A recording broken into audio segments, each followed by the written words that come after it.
that was so much fun. I like how the cat and mouse became friends. What about you, little Ted?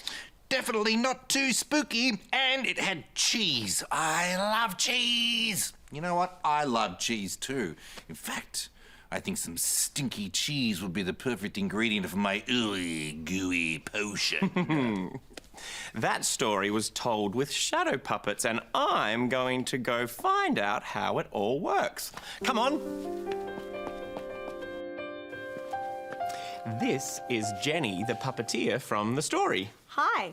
Jenny, can you please show us how you told that wonderful shadow puppet story with the cat and the mouse? Well, you can see in the back of my booth. We make shadows by playing with light, like this one.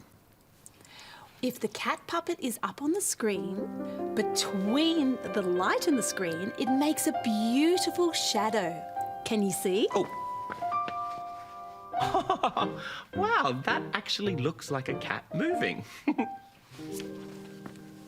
I've done a lot of practice with my puppets, but anyone can make a shadow puppet at home. Really? How can we make a shadow puppet at home? All you need is a screen, a light and a puppet. You can use a cardboard box for a screen with baking paper on one side. You can use a torch for a light. And then you can make a puppet out of paper. Cool. Can we see how this shadow puppet looks? Absolutely. I'll put it behind the screen. Now turn on the torch. Cool. So we could tell the cat and mouse story again using this cardboard box. That's right. But you can tell any kind of story you like. That's what I love about puppets. It could be about cats, or dragons, or trains, anything you can possibly imagine. Awesome. Well, thank you so much, Jenny, for showing us how to tell stories using shadows and puppets. It's been a spooky sensation. Thanks for having me.